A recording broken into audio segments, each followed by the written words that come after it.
Hey there, this is Malorian, and this is a Paintisode. So, for those who haven't been part of my Paintisodes before, really the way they work is that I'm going to be doing some painting, and really I don't expect you to be watching this. It's just really something for you to listen to while you're painting your own stuff. And at the end of about roughly an hour, I'll have something painted, you'll have something painted, and good times. And this will be actually the first Paintisode I've done since the transfer from Fantasy to War Machine. So we'll see who comes on. I might be doing fantasy questions. I might be answering War Machine questions. Who knows what else could come up. I've had some other things I want to talk about. But anyway, first, what am I painting? I am painting up a Cygnar Defender. It's actually my third one. You'd think that especially in a post-Stormwall world, you would not be doing lots of Defenders, but I'm trying to get a Sloan list going on. And yeah, I gotta paint up these Defenders to get the most from her feet. So we also are drinking today because I learned today that one of my older gamer friends passed away. So this is, for what it goes back to, it's not a fantasy friend. It was a 40K friend. So we're going back now, more than 10 years to when I started first doing 40K, going to the store. Pretty sure I could see this guy there almost every, Thursday night at the store, and he'd have his list we'd always have to worry about. And then eventually, as I got out of 40K, I wouldn't be, I'd still see him around. And it'd be a thing where, we kind of like nod to each other and stuff like that, but didn't really talk past that, right? Once I got out of 40K, we just didn't really talk very much anymore. And then at the tournament this last Saturday, he was there. I saw him. And it turned out that night that he had a heart attack and died. And so it's just a huge surprise. He was not very old. He's 5 years younger than I am. It's not like he was really obese or anything like that where you'd expect a heart attack or anything like that. I don't know if it was in his family or anything like that, but it's just one of those things where a familiar face is gone. I'm not like some of the others who are really crushed in the 40K community where, they were still friends with him now. I still just remember him from back in the day type thing, but still, it's just a real huge shocker to have someone like that just kind of disappear. And, it kind of makes you think about some of your other gamer friends because, in this type of hobby, just like how I kind of disappeared from fantasy, people just disappear from the game, either because they move or they don't play the whatever. And it kind of makes you wonder, for some of those gamer friends you have that you haven't seen in a while, are they alive? Have you not seen them in a long time? Not because they're now into Magic the Gathering or whatever, but because they died. So it's, one of those things. So I couldn't even stay at work. I was just, once I started thinking about it and dwelling on it, really, I just could not concentrate. And so boss just sent me home. But yeah, not really a happy topic, but that's why we're drinking today, thinking about him. And he wasn't, from what I remember, from what I saw, he wasn't so much into the painting. So it's not like I dedicate this Defender to him, and which would be a poor choice anyway, because it's not like it's going to be a well-painted Defender. But at the same time, he was more into the janky loophole stuff. So like back in 40K, one of the things I remember that he did was he used to have, there were these psychic powers you had in 40K, but there were also lesser psychic powers. So this is a few editions ago, and the way it worked is that you could either take these big psychic powers or you could go for these lower ones, but they were 10 points a pop, and it was random. It was almost like their first stab at the current fantasy type table thing where you had to roll for your spells, and then they brought it back to 40K as well. but one of them for Slanesh, for Chaos, was crazy, where really what it was is, hey, if you do this spell and don't attack in combat, then you can't be attacked yourself. Basically, you are making yourself look like someone from their team or whatever, like their mother or whatever you want to pretend the fluff is. And because of that, you just can't attack them. And that was a pretty big deal because for my part, I would use it on my little Chaos Lord who would zip around. Okay, I wouldn't actually use that spell. I would be using a different mechanic.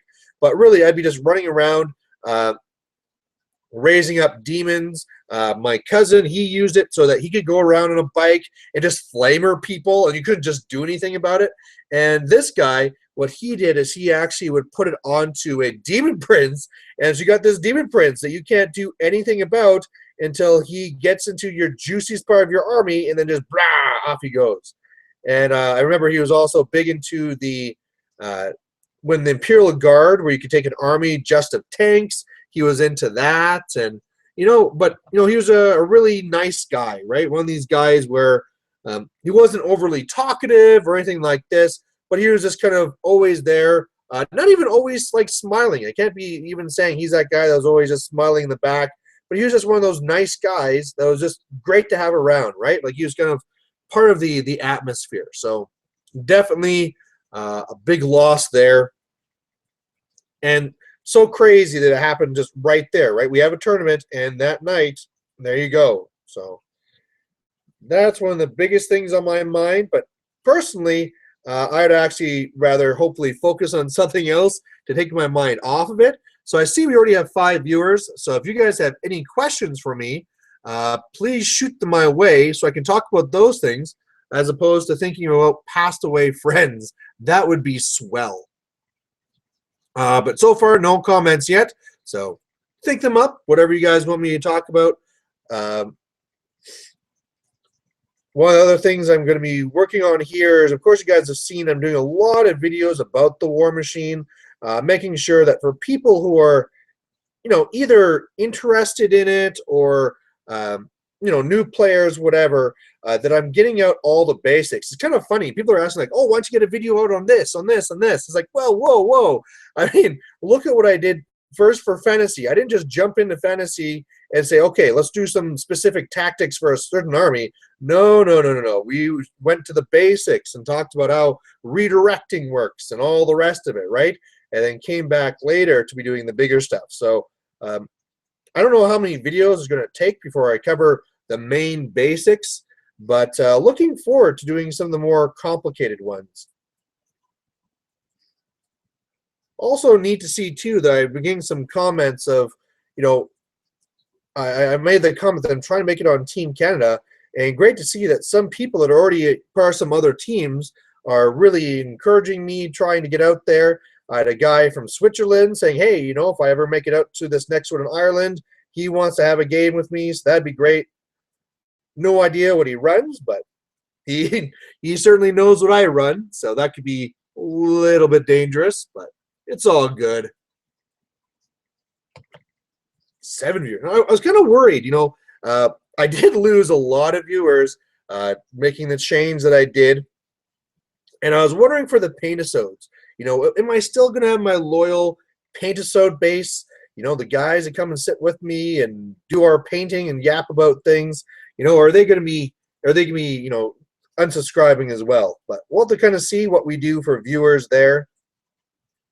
Even the War Machine videos, I'm going to have to kind of wait a while to kind of see where those settle, because right now, I mean, the ones that I made, I think I got like 150 views for those. And I mean, that's not anywhere close to what I get with my fantasy stuff.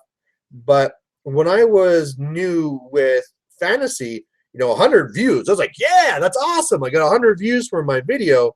So the biggest question I have now is that views from people who come on and want to learn about War Machine, or are they just, people who are still, go Malorian, what's this video? Oh, it's War Machine. And then they go away, right? So at this point here, I'm not really sure if I have the hangover there or not.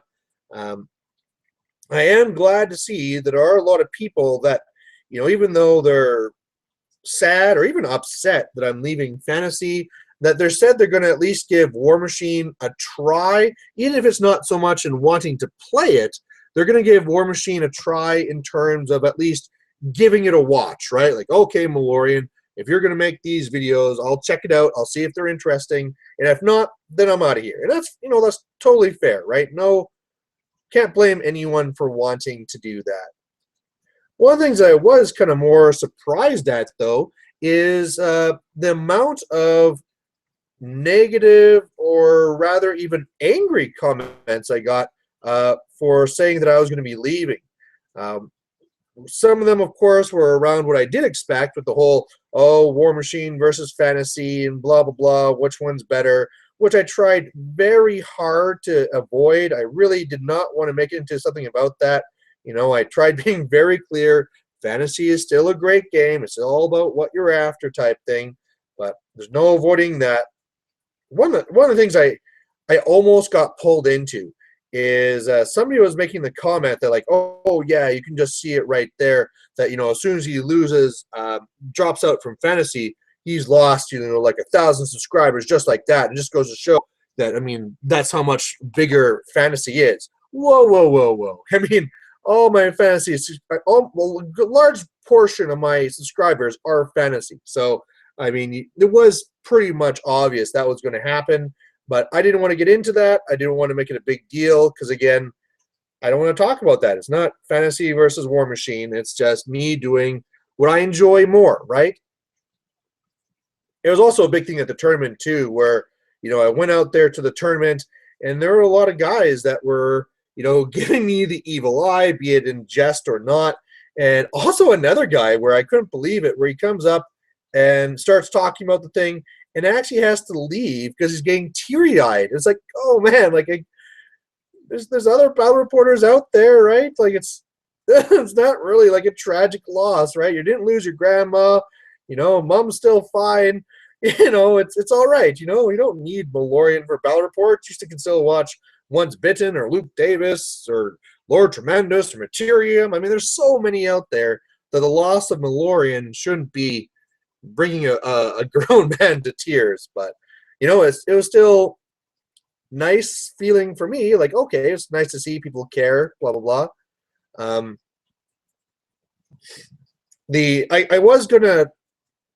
I did promise you guys I was going to do a video talking about the armies that did go to the End Times tournament there and just what kind of showed up. I'm just going to get this quick here. I see a message from Matt Kelly saying, you got any new War Machine or Hordes armies you got in mind to start up, or are you just going to stick with what you have and get really good with one or two? That really is actually the plan. What I currently own is Cygnar, Mercenaries, Minions, Legion, and Circle. And my first year of playing, I was jumping back and forth all the time. And because I was doing that, I never really got that expertise. Hell, even if I played an army for a while and started getting good with it, then I'd switch over to another army for 5 games and come back, and already you start making mistakes, right? Because you're used to playing one way, and then you're coming back and trying to do it another way. So the big thing I am trying to do right now is Cygnar all the time, although I do realize that it is going to get boring for my viewers and my opponents. So I do switch in Gators now and then, and Legion. Not so much the Mercenaries, because really I get janky silly when it comes to Mercenaries, so that's not really helping anyone. But I've had some people saying they want me to do more of my Circle, and so I can sneak those guys in, especially when there's not a tournament coming up. I had a tournament last week. There's going to be a tournament this weekend, so I definitely want to go in there and practice with what I'm best with, so that I'm at my best for the tournament. But if there's not one, like, okay, there's not a tournament this month, hey, let's pull out the Circle, let's pull out the whatever, and have a little bit more fun. As part with that, it's also good for my club mates because, say, for example, Circle, we don't really have a strong Circle player in our group, and so they don't really get any practice against them. So whenever you face them, all of a sudden you're at the disadvantage. So I'm going to want to try and play them a little bit more, because even though I'm not a super strong Circle player, at least it's a little bit of experience. But anyway, before I got that question, I was talking a little bit about fantasy, and I was actually really surprised to see that of all the people that went there, there wasn't very much Nagash. There was actually just one Nagash, and it was Matthew Reeson. And how did he do? I don't know if he's going to do any bell reports. I'm guessing not. So I think spoiling that won't be that big of a deal. But he did very well, very, very well. Basically, the way it came down is that if it wasn't for certain missions or special parts to the missions that are added in, he was just very much dominating. He was saying that, for example, one of the ones that was pretty tough is that when it was Blood and Glory, and he was talking about, this is Matthew Reeson, that all he had for his Blood and Glory was a couple of units of skeletons. So if somebody just killed one unit of skeletons, they'd win the game. And so keeping that unit of skeletons alive is pretty tough. And even though you're raising, you can just raise up more units of skeletons or zombies with a banner and raise your count there. The problem is that you are desperately trying to raise up stronger things that are actually going to be, you know, keeping the enemy back. And all, I mean, especially because I guess in that game there, he's against a very mobile Dark Elf army. So it was really hard just to keep these guys off of him, to keep him alive. But in the end, he did work. It was a 4-game tournament. First 4 games, he dominates and kicks butt and wins those 4 games, no problem. And in the very last game, it is Matthew Reeson versus his brothers. So you got the brothers there, top table. Kind of cool that you got 2 brothers there that are very ultra competitive. And in the end, his brother was very well prepared for Nagash, shoots him off the table with all of his war machines and stuff, and that was really it. It was kind of a nothing of a last game. So, yeah, kind of what you expect for Nagash. It's pretty much all in or, you know, all out type thing. One of the things that he doesn't have in there that could protect him a little bit more, although now looking at it in practice, it doesn't work quite as well as I first thought, is the whole idea where if you have a unit of Crypt Horrors standing in front of Nagash, it helps take some of the cannon shots off. And you still have room for that, given your other things, right? But the problem is that Nagash's base is just so big that even those Crypt Horrors, if you have a horde of Crypt Horrors in front of them, well, that base is so big that you just put in the back pretty much of that Crypt Horror mass, and there's still a very, very, very good chance that, I mean, basically you just put it from 2 inches in from the front of the base, so that even on a 2, it'll hit the base, and then just off it goes the rest of the way. So, yeah, that was kind of interesting to see the way that goes. See if you have any more comments. It's interesting to see, as I talk about fantasy or War Machine, how it's like, oh, gain a viewer, oh, lose a viewer. So, you know, I'm trying to, at the very least, I'm going to try and keep things interesting for everyone, right? If you really want me to talk about something in particular, just post up the question. We have one here from 7 Dark Templar 7 saying, hey, Malorian, just wanted to let you know that I was probably one of the few who found your channel through War Machine. Hey, great to have you. I watched some of your fantasy stuff, but there's never enough Warm Horde stuff for me to watch, so your change has been great for me. Just wanted to let you know that some of us love the change. So, you know, that's great to hear that I'll have, you know, I had all my old loyal followers. Great to know that I'll have a few more. And I'm going to have to try and find a specific niche for my channel, because looking at what there is out there, really, I do mine like I have my fantasy. I take the pictures and then I voice it over. I've tried mixing in a few other ones like the live video, the sped up video, all the rest of it. But the thing is that if you look at other channels, let's say Advanced Maneuvers, they do that one way better, where they have the full recording. They speed it up now, and then they have all the bells and whistles going on there. So all these awesome animations, all these things in there. And so really, I mean, I can't compete with them. So I can put in my videos like that once in a while to kind of like, see here, I'm doing stuff. But if I do it all the time, I'm just going to be a weaker version of advanced maneuvers. I could be doing in the ones which are just straight up, hey, if you want to see how the battle went, this is a full recording. And those are out there too. Really, where I would be lacking from some of those is, first of all, when I do these in tournaments, I don't have, say, like with chain attack, I don't have like a little mic that I'm just going to attach onto here. I don't know why I have to do this, but a little mic and put it like this so you get the exact words.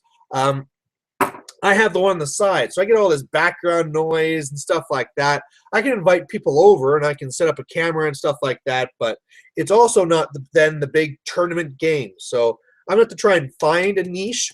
So really what I'm trying to get to is that if you're a person who watches my channel and likes the War Machine, please tell me the type of reports you want to see and the type of things you don't want to see. Because, I mean, I'm literally doing it for you guys. So if you could tell me what you want, that would be great, because then I can deliver. And I can make reports in any type of way you want. You know, really, I no matter what, when I go to tournaments, I'll be taking pictures, because I can't exactly set up a camcorder and tripod as I walk around the tournament going from table to table. But I can also get these ones here. So having the idea where I'd have like a challenge night, you know, like War Machine Wednesdays, where I'll just have someone from the community come over and we'll play a game and I'll record it, right? And then I can catch it that way. So let me know what you like and I can make it work. Getting back to the little bit of the fantasy talk there, I was also walking around and asking people, how much was the 50% really playing a factor? And amazingly, it was not. Nobody took double demon prints that I saw anyway. And when people said like, "Oh yeah, I went and I used the 50%," it was more of a thing where they went over the 25% by like 20 points or something. So it was not really pushing it anywhere like I expected. And it seems like what really happened there is that there was a huge push to take more war machines. So people knowing that there'll be, at the time, there was the word that there's going to be 4 different Nagashes there at least, you know, and all the rest, maybe double Demon Princes, that everybody said, you know what, screw this, I need cannons, I need war machines, and they went more that way. So, you know what, I'm actually really happy to hear that, happy to hear that they are countering the meta and making it into something that they want it to be. You know, that's exactly what you need. You know, there was one guy who got, I believe it was second best general, and he was Wood Elves. No, and he just did his thing. You know, screw Nagash, screw all these fancy things. I'm just going to run around and shoot you full of arrows. So that was really nice to see. I was also going to mention that it wasn't straight up just like, oh, it's Blood and Glory or whatever. Some of the missions had some little extra stuff too. Yeah. Get a drink. Sorry, excuse me. And in one of them, I didn't talk to the TO about it, but I am very sure this was done specifically to deal with Nagash and other magic-heavy armies. Because what you do is at the start of every game turn, you roll a dice. And whether it be on a 6 or a 1, I can't remember which one it was, there's no magic. You roll no winds of magic. There's no magic phase. And if you have any magic items, they're just mundane. So really, basing things off Light Council, basing things off Nagash, making big, strong character walls, really will suffer at least 1 turn probably per game, right, on average. So, yeah, that's pretty crazy. I don't know if you want to go that far. I mean, clearly I always say you want the scenarios to help comp your lists, but I'm not sure if that scenario was shared before the event. And if it was, that could kind of explain why the Nagash just kind of went, whoa, if I have 1 turn where I just randomly can't cast magic, screw that. I'm not going Nagash. But as far as I remember, that scenario was kind of just more of a surprise as you got there, and had to kind of deal with it. But, you know, it was kind of sad to see all the fantasy friends But at the same time, I also had a lot of fantasy friends that said, you know what? I'm thinking of moving to War Machine too. So that was kind of good to hear. A lot of people want to get demo games. They want me to teach them how the thing works. So that'll be great, because that was one of the biggest things I was worried about leaving behind is I have so many friends from the, 10 odd years I did fantasy that to have them not be lost and have it so I'll still get to see them because they're transferring over, that'd be great. So, and a lot of them too, they even didn't really say, like, this is not a War Machine versus fantasy thing even, because they were talking about they'd be doing both, right? I have this one guy where he just loves tactical games and he loves both games. So you know what? If some people are doing War Machine and some people are doing fantasy, great. He's just going to do both. So again, that works out just fine. I see there's some questions up there. I'll answer them in a second. Just kind of finishing this part off here. Clean off my brush. All right.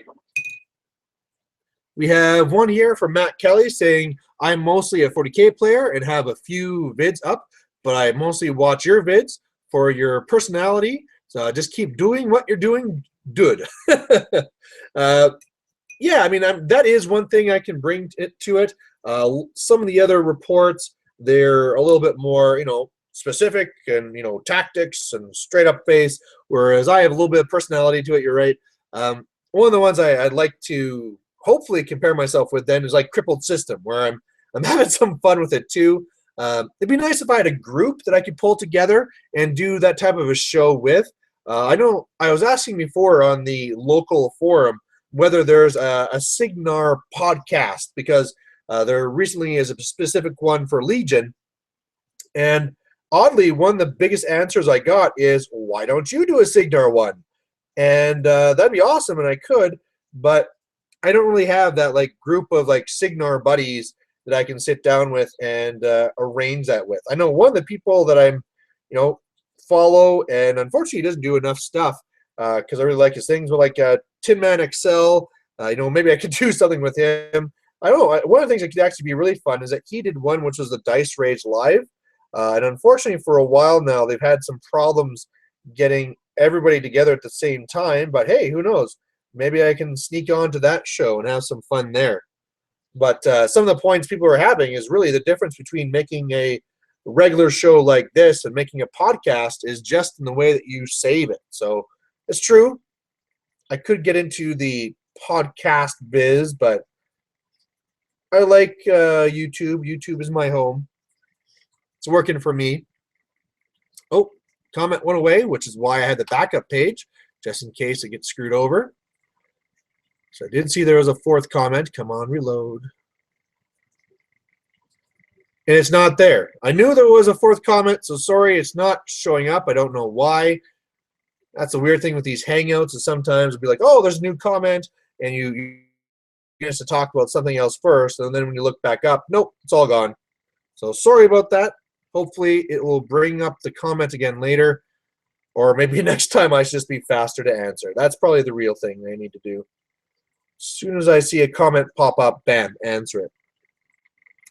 But otherwise, yeah, I got another tournament this weekend, and this one's even more serious. So the reason why this one is more serious than the last one is that, to be honest, painting isn't required. One of the events here, Onslaught, you've heard me talk about a lot. One of the biggest things that he always pushes for is that if you want to play there, you have to be painted. And, me, I have no problem with that. I'm painting right now. But there's a lot of other players, especially War Machine players, who get really irked by that, because in War Machine, it specifically says these formats need painting, these formats don't need painting. And so because of that, they get all, their panties in a knot, and they say, fine, you're going to require painting, I'm not going. So this one coming up, painting is not required, and so all of a sudden you get all these guys coming from out of town, from out of province, and as well, it's also accepted more by the little provincial league we have going on. So if I want to try earning an auto invite to the big Alberta final, I got to do well here. because right now with the points, I am barely going to be in for the final tournament. But the problem is that I run events, and so for a couple of events that are on the list, I can't get any points there, and I know my competitors will because they're getting points at my events that clearly I can't. So that's a little bit of an issue. One of the drawbacks of being a TO when you are going to one of those types of systems. I'm sure it's the same thing for where Once Bitten is, right? They put together this big, huge system there where these big four tournaments goes into this larger tournament. But then whoever runs those, and usually you need somebody that's more of a vet to run those events, guess what? You can't earn any points because you're actually doing the event. And I remember when we were doing the fantasy one, there was some talk about, well, maybe you should get some points for running an event. But then all of a sudden, some people we were worried might claim that we were just farming the system and only running events just to get points. And it gets kind of ridiculous how people try and break apart systems sometimes. But so far, we're about halfway through the show. My defender is looking pretty good. I've just been doing gold this entire time. But luckily, once the gold is done, I've already done the other colors, so he'll pretty much be done just like that. I'm going to go back and see if I have any more comments over here. I'll try and paint up his gun. His fancy big gun. Nope, it's not loading those. I don't know why it just kind of like stole those comments away. It's kind of funny looking from War Machine coming from 40K and Fantasy, just the difference in ranges. When I played 40K, the minimum range you kind of consider is 2 feet, right? If I just take one little toe step out of my deployment, I can shoot you. And you're dealing with these other guns that can shoot 4 feet, 120 inches, unlimited. It's just kind of ridiculous. And so in War Machine, something like the Defender, where he has a really long-range gun. His gun can shoot 16 inches. And it's just that whole change in mentality of, you can't just sit in the back of the board and shoot whatever you want. You kind of have to get up there. You don't have your okay, there actually is kind of a cannon. I was going to say there's no cannons like Fantasy, but there's one caster that can take a cannon, and he does do this kind of the same thing. Oh, I think even there, I think his range is like 20. So again, we're not really looking at the 4 feet. If you're on the table, I can shoot you type thing. It's kind of funny that they have a model like that you can only use with one guy, and then it doesn't come with that one guy, right? You'd think that, there's one Bethane and Belphegor where she has kind of like this little monster beast that works just for her, and so they're sold together, right? They're together because that's how it has to be. But for this one, the Commodore cannon, you can only use it with Shay, and yet they're separate. So this is before my time, so maybe one came out first, and then they did one after, and that's why. But otherwise, you'd think that if you can only take it with one caster, they would be together. Let's see, I gotta do this little ring thing here.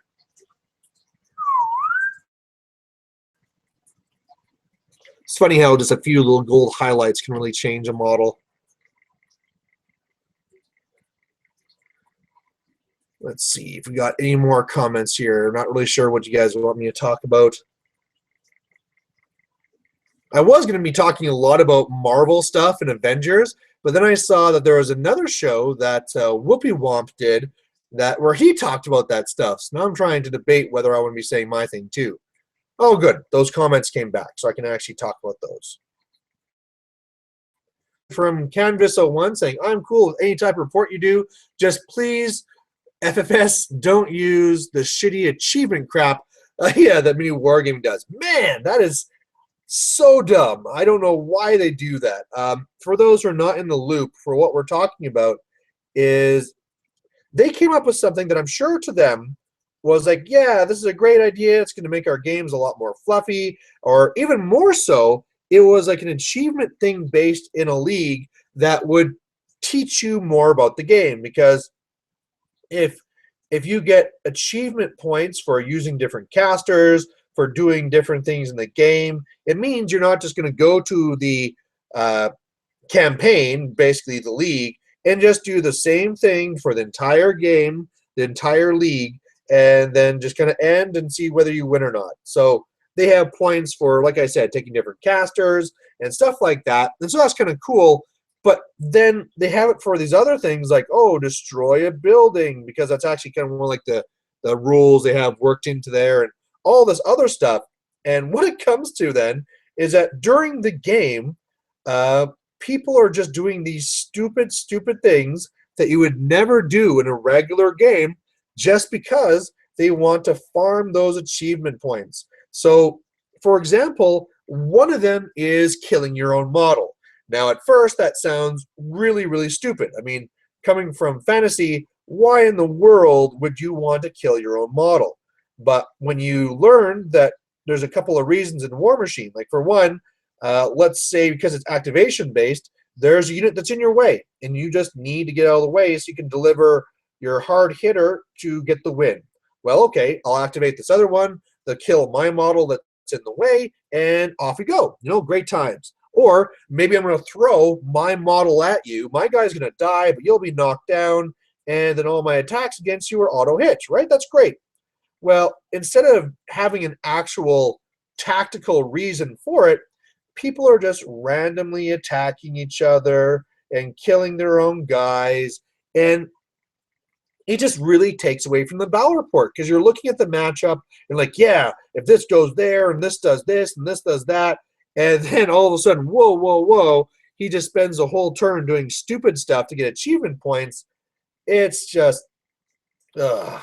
And the worst thing is that they keep doing it, right? They came out with that at first, and there was a little bit of backlash. And the more that they do it, there's just more and more people saying, stop it, stop it, stop it. But they aren't. They just keep on doing more and more. It's like they're just determined, well, they hate it, but we might as well finish the league, you know? I think they'd be much better off saying, whoa, people hate this format. How about we just stop doing it? So we'll see if they do that, but rest assured, I will not be doing that. Especially now that I'm getting more into the competitive side. I mean, maybe one of the ways I can bring this back to the tournament and myself here is I noticed at the tournament there was a lot of terrain for War Machine, and a lot of terrain that wasn't well defined, right? Like this is stuff where it's not like, oh, that's a hill, this is that. It's kind of like, well, this is kind of a weird one. I'm not really sure what this is supposed to be.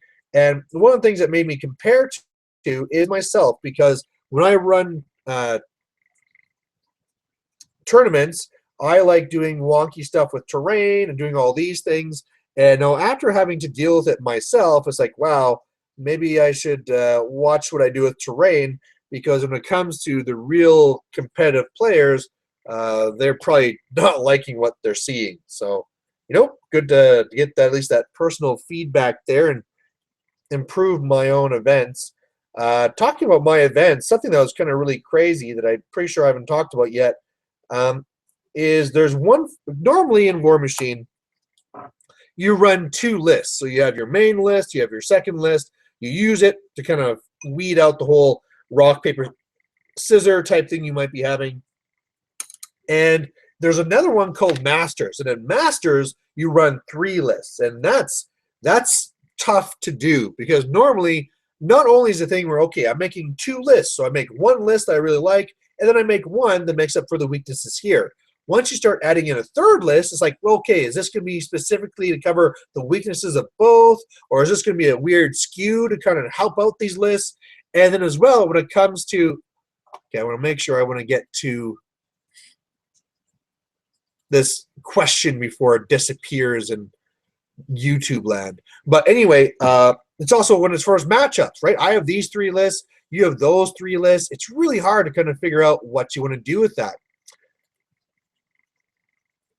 Huh, the thing didn't go there. Anyway, but, oh, now it disappeared. It's this stupid thing. I saw there was a question, and so I went to the other thing, and then it disappeared. Oh, well, what can you do? Sorry, guys, if I'm not answering. It's just, this is going weird. But let's finish that report. I came up with the idea, let's do a Masters event. And people are like, yeah, this is awesome, this is great. As well, because I also changed it a bit so that a lot of the prizes were just straight up just not cash, it was gift cards to the big store here. And so, I mean, because a lot of times in my other events, I'll get different boxes of things, and yay, you win this prize, here, have this.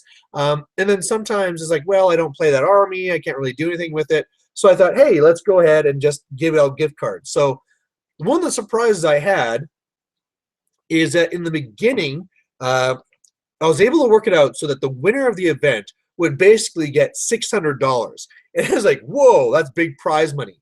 And I thought that would really draw people in. Amazingly, people said, well, I think that's too much. I think you should spread it out a little bit more. Let's make sure we have something for presentation. Let's also have something for people who stay to the end.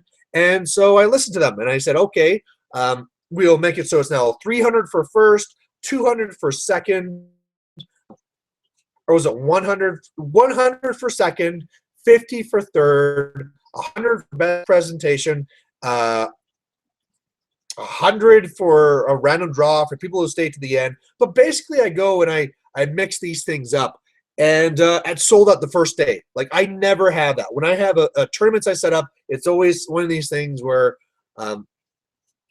it takes a while and it's only filling up the last couple of days. This 32 people, brand new tournament, sold out the first day. So that's pretty exciting. War General T, going to miss your thoughts on Warhammer Fantasy. Good luck with your other game and get your gold medal. You just wanted to double subs from me from the War Machine community. Lol. Well, you know, like, thanks for, you know, still watching and stuff like that. Yeah, it's. I really hope I can go in and get that gold. By the way, for those who don't watch the War Machine videos but are wondering how I did get second place. So I did make kind of a few mistakes and some bad dice in one game, which I lost, but handled all the rest, got second place. So that's strong, but I still need to get some first place wins. I was talking with one of the guys who does the picking for deciding who's on Team Canada, and it was actually interesting to see that he had a much higher regard for me than I would have given myself, because, you know, we're talking about how I'm trying to improve myself and blah, blah, blah. He's like, well, aren't you really high on the standings and all these things? And I kind of told him, like, you know, I've actually never won an event, you know, other than like these smaller ones that are 10 or less people. I've never won any of these larger events. And that's what you really need to do if you're going to get onto Team Canada. So one of the things that could actually help me out, though, is it's really expensive to go to these things. I believe that people who went to Poland, it was about $5,000 per person. So let's say you had there's 2 teams of 5. So you have 10 people that are going to be part of Team Canada. Well, you got to think that for most of them, even if they're still the best player from year to year to year, they're not going to be able to shell out that money every year to go to this event. You know, the community gets together, we raise up some money, but even then, at best, you're still looking at spending about $3,000 per year on this one trip. So I'm thinking there's going to be quite a few people that will be kind of pulling out because of that. And so who knows? I might make it the first year, but I'm guessing this will be a 2-year process where the first year I got to kind of start going more to the larger events, like going to ones, instead of going to Brawlers, I'll be going to War Machine Weekend or something like that, and trying to get myself known that way. And then really focusing on trying to get on the team on the second year. But hey, you know, if they decide they want to take me the first year, off we go to Ireland, and that'll be awesome. You know, my wife always wanted to see the coast there anyway, so that would work out for both of us.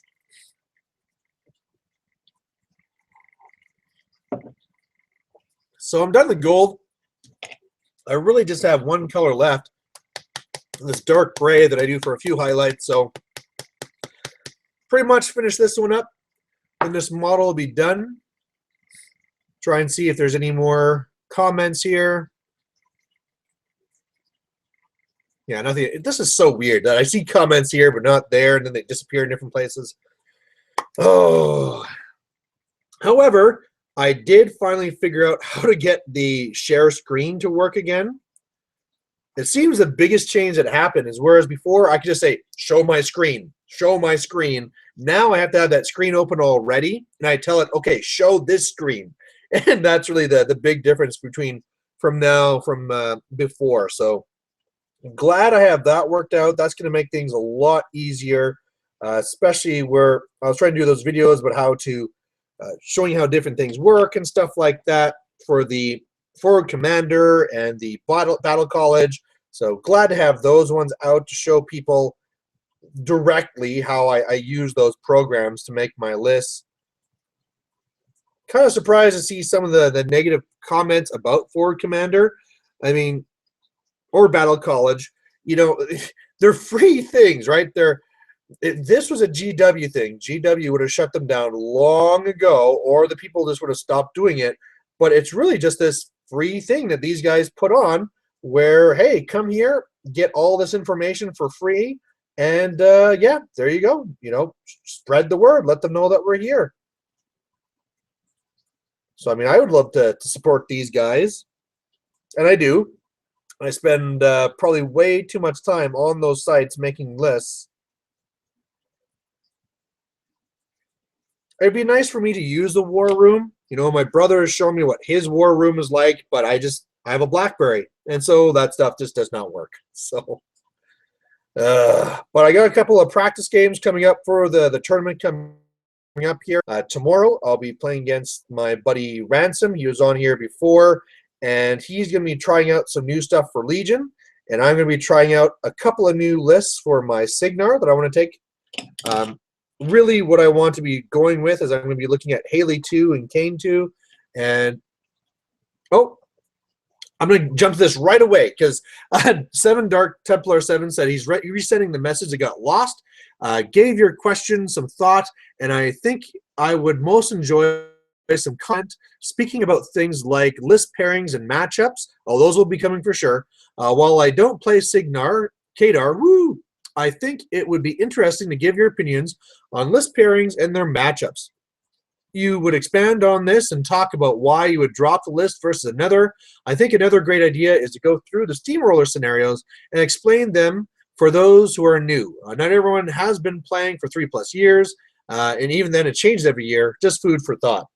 I don't know if the going through the scenario one is really needed. Mainly because I already do explain them in every battle. It might be nice so I can stop explaining them every battle, but for the most part, they're all pretty simple. I mean, when you're coming over from fantasy, you're like, what are these crazy zones? What's going on? Nothing makes sense. And then you kind of realize, oh, okay, every game is up to 5 points. Some have kill box, some don't. And either going after zones or whatever. There's not really many other than incursion that are that different. But the whole idea of I need to go and do list pairings and talk about those, that will be happening for sure. I just have to get through, like I said, all the basics first. And part of that will be when I go over my own list, right? When I do those pre-tournament videos, I'll be talking about my own list and what I think that they're going to cover, what I think they're going to have problems with, and then we'll see. And the interesting thing is that it's really hard to even sometimes plan that stuff all out. What I'm talking about there is, for example, my Kane 2, I would say, is big time anti-circle. I just shoot down your heavies, shoot down all your things, and then profit. Well, circle was the army that took me down. And really what it came down to is just something where it wasn't so much the matchup as it was so much me mispositioning. And so a bigger thing too there, we talked about how you'll need to position against various armies, right? There's sometimes that Kane can be up front and shooting whatever he wants, and there'll be other times that he needs to be hiding in the back. And had I been thinking more along those lines, that circle one could have gone a lot better because I did not need to be hiding in the back. And then because I was, all of a sudden, I could not get a line to kill Morvana, and I lost that game because I was stuck behind my own model. So that kind of sucked. As well, you make these plans, and you say, okay, this list here is going to be anti-Morvana. And this list here will be anti-Lilith 2 and whatever else. Well, the thing is, like I've shown with Kane 2, is that there are a lot of ways to build lists. And so you plan for one specific standard, let's call it net list, and then somebody has a new spin on it. And all of a sudden it's like, wow, that kind of undoes all my plans. So, but definitely I will be doing the videos talking about all the casters, the different factions, all those things. I'm not as knowledgeable as guys like Chain Attack, but I'm going to do my best, right? I'm going to stick with what I know to begin with, talking about Cygnar and Legion, and we'll cover their things. And I can always have guests on too, right? I got friends who are big into all the different factions, so it can always be that, oh, if I'm talking about this today, sure, we'll bring in the Scorn guy, we'll bring in the Crix guy, and then all of a sudden they can be giving their views. So that's really easy. There is some overlap, like, I can be bringing in Ransom to talk about Legion, but I feel I have a pretty good hold on Legion still too. I played them. They were my first main faction that I played, so I feel that I know them pretty good. But then again, he would know them better, I'd say, because he actually plays them in tournaments, whereas now I kind of they're just like my side army type thing. All right, we'll see if we got any more. We are pretty much already at the hour. I would, like I said, like to finish this color so I can say I finished this model. Always nice to have that little check mark. It's crazy how many points I painted this month. All the points. I'm supposed to be targeting 10 points per month. I could just not paint for like the next 5 months, and I'm fine for the campaign. That's been kicking butt. But there are, here's a new one. Matt Kelly, what 3 casters do you plan on using for Cygnar at tourneys? Well, the tourneys I go to are not masters. They are regular ones, regular steamrollers. But my favorite casters are Kane 2, Striker 2, and really past that, Haley, although I haven't played her very much. I've really dabbled in all the Cygnar casters. But let's say if I was to be planning to go along your line of questioning there, if I was going to be going to a Masters event in the States, what 3 casters would I be taking? I would be taking those 3 there. I'd be taking Kane 2, Striker 2, and Haley 2, or do I have any overlap for characters? And that's the problem too, is that you have these characters that you can only use once, and so once you get to these larger games, the whole worry is like, well, this list is awesome, but they also need the same characters as this other list. One of the ones I also was playing around with taking is I have kind of like this janky Striker 3 list that I can be taking as well. And that's kind of things you might well be looking at when it comes to the 3 list pairing as well, right? I might want to make one of my lists, I'll be Striker 1 and 2 Stormwalls. So extreme armor skew, where if I figure somebody can't handle it, okay, great, I drop that. And if not, okay, well, then I look at my other things. And then meanwhile, while people look at my extreme armor skew, like, wow, I really got to make sure I take the things that crack that list. And then my other lists are designed so that if you take those things, okay, fine, you guard against that. But my other lists are now designed to beat the ones that could actually deal with armor, right? Because I'm all swarm, or whatever, right? So I would say Kane 2, Striker 2 would be for sure. And whatever janky thing I do otherwise, I would really have to put more thought into that. And it might be a thing, too, where I might just want to dark horse it, right? Especially with me going to these tournaments for the first time. Nobody really knows what the Malorian build is. And so some of my most jankiest things where I'm just jamming with all these models, I can be using that. And I can be catching these real tournament pros maybe off guard and get an advantage there. But even then, I had a situation just like that where I played one of the guys on Team Canada, and he had no idea how my list was supposed to operate. But then I played it poorly, and so it all didn't matter. I looked like the fool because here I bring out this list, and he thinks it looks stupid, and then I play it stupid. So I'm really not proving anything, right? I don't want to be known. That's not going to get me on Team Canada if I'm known as the idiot that takes the dumb list and then loses because I don't know what I'm doing. So that is certainly something to be avoided.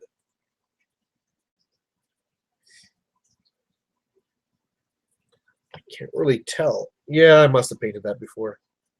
The problem with going with these different shades of silver is that you can't always tell the difference between them after you put the wash over. So I'm trying to tell, is this one supposed to be the bright silver? Is it supposed to be the dark silver?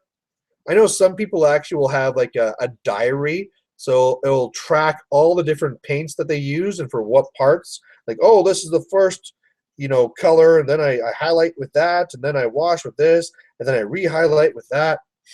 I'm not going to bother with that. The fact that I'm painting it all is good enough for me. We're so close. I think I just got to do this arm and then fix up all the little mistakes I've made. And then we're done. And then that'll be defender number 3. I mean, right there, Sloan, right? I've been building this list for being a competitive Sloan list that can really shoot down some heavy things. So that if I go up against, say, a Meat Mountain or something like that, I have all these high-powered shots that I can use to try and shoot Meat Mountain off the table, which is a pretty damn hard thing to do. And so, but unfortunately, or fortunately, Sloan is seen as uncompetitive. So maybe if I take her to a tournament, it can do 2 things for me. One, it could be that I play someone and they actually have no idea what she does because they're used to playing against the more competitive casters and not these other ones that are seen by the forums as being not so good. I know one of the other guys who are on Team Canada, I beat them that way because I took a starter caster, which is seen as not good, and he didn't even know what I was doing, like the whole feat, like, oh, that's her feat? Oh, man, and totally caught him off guard. So there's that. And then the other side of that, too, is that people see you taking this bad caster and assume that you're a bad player, right? They'll be like, oh, okay, this is the easy guy. If I have my one, because as well, another thing to remember with those lists is that you take 3, but in most cases you have to play each of them at least once. So if they have that one list they don't want to get stuck with, they're like, oh, well, even though this might be a bad matchup, I'll play this against him because he's the easy guy, and I'll get this one out of the way. And all of a sudden, bam, no, I'm not the easy guy. I had a plan, so you can get that going for you too. All right, so the dark silver's on. A couple more tiny details, and we're out of here. So let's see if we have any last comments of things that people want me to talk about. And that's one of the things I was glad to see I got comments about too, is that people said, okay, it's sad that you're going, but please keep the Paintisodes. And I definitely will. The Paintisodes are good for me as well. I get my stuff painted. I get to get things like that death of my friend off my mind. And, talking about those things are good. And it helps me think things out as well, right? There's been some times where I was kind of slightly batting around a question or an idea in my mind, but it wasn't until I was here in a Paintisode really yapping about it and saying it out loud that I realized, oh, wow, I should be doing this or I should be doing that. So, yeah, Paintisodes will still be coming every Monday, roughly about this time. Doesn't look like we have any other comments, so I'm just going to do some last little silver here. And as always, I want to hear what you guys were working on, be it War Machine, be it Fantasy, be it whatever, right? Maybe you were making noodles while listening to me. Okay, well, that's fair, But hopefully all you guys are out there painting your whatevers.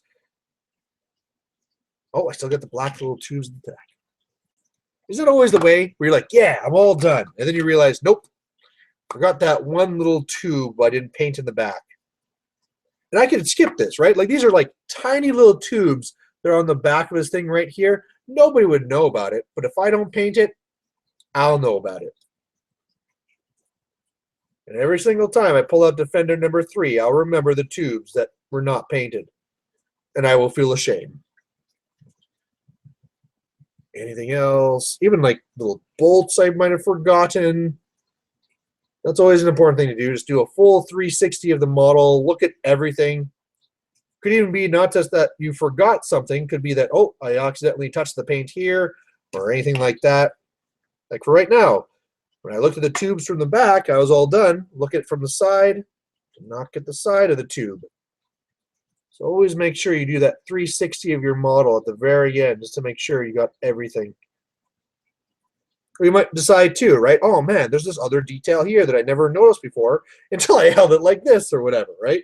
And then you'll have to go back and have to redo it on your old ones. But there you go.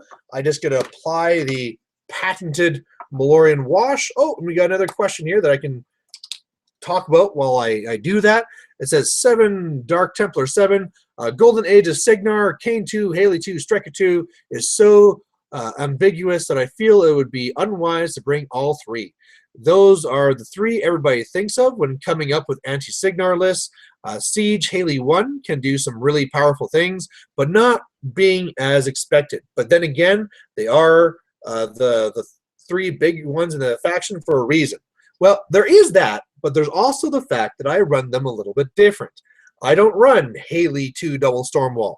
I don't do the normal Striker 2 list or the Kane 2 list. I put my own spin on things, right? I'm doing a Haley 2 Swarm, and all these things are going to your face. I did the Kane 2 Double Stormwall. I'm looking at now doing the Kane 2 Dude Swarm, which I'm really hoping is going to catch people off guard, right? So there is that to keep in mind, too, that even though I'm taking some of the more popular casters, I am still having my own spin on them, and that can help me as well, because people would say, just like I said, where, oh, you can plan for Morvanna, but then she takes this different type of build and kind of throws you for a loop. Same thing happens the other way around, right? They say, oh, here's another Cygnar guy. You know, I'm a convergence player, so I'm going to take my Father Lucant, and I'm going to take my win, because Father Lucant is our anti-Cygnar guy. Well, I play my version. I just jam the hell out of them, and I don't care that I didn't get to shoot you, because I'm just throwing a whole bunch of dudes with high defense or tough in your face, and meanwhile, I'm either going to win on scenario or I'm going to deathlock you. You know, and that's another way that I play that is very different from others, right? I love playing for the clock. You know, it's such, sometimes it's seen as kind of a shady way to play, but I think it's such an interesting way to play, where I'm not looking to kill your guy. I'm not looking to hold objectives or anything like that. My whole plan is just to let you punch me in the face until your clock runs out, and then I'll win by that way, right? It's like the whole Rocky let him hit you and get tired thing, right? So, you know, I got that going for me too, but I'm sure the first big events I go to will be a massive wake-up call, because like they say, everybody has a plan till they get hit. And, you know, I might be saying right now, like, oh, yeah, nobody's going to expect that. But when you get to these high-level players that have been playing since Mark 1 and they know all the tricks, you know, this is not going to work, right? They'll take one glance at my list and go, yep, that's what he's trying to do. And then they'll change their plan accordingly, right? So we'll see. I don't know which will be the first big event in the States I'll be able to make it out to. Definitely not War Machine Weekend. I almost, well, okay, I had the possibility of doing it because there was a draw, and not many people went for the draw. And so I thought, wow, you know, I might be going to War Machine Weekend. This is going to be awesome. But I wasn't lucky. There's like 12 people in the draw, and I wasn't one of the 12. It's not like there's like, you know, 1,000 people in the draw. So we'll have to see which one of those I do. Of course, I also have to make sure I hit every single one of the local tournaments that I can. One of the biggest ones we have coming up here is GrotzCon, and I know some of the things like the Chain Attack guys are going to try and make it to GrotzCon they're talking about. So that would be really great. Already next year, these guys are down in Idaho Falls. We were talking about getting a group of guys down there to go and play one of their tournaments. But if they're coming up here to play us, hey, good news. But anyway, that's that. Here's my Defender number 3 all painted up. Hooray. And I have 3 of these guys shooting their big guns. But thanks for watching, and I'll see you next Monday. Bye.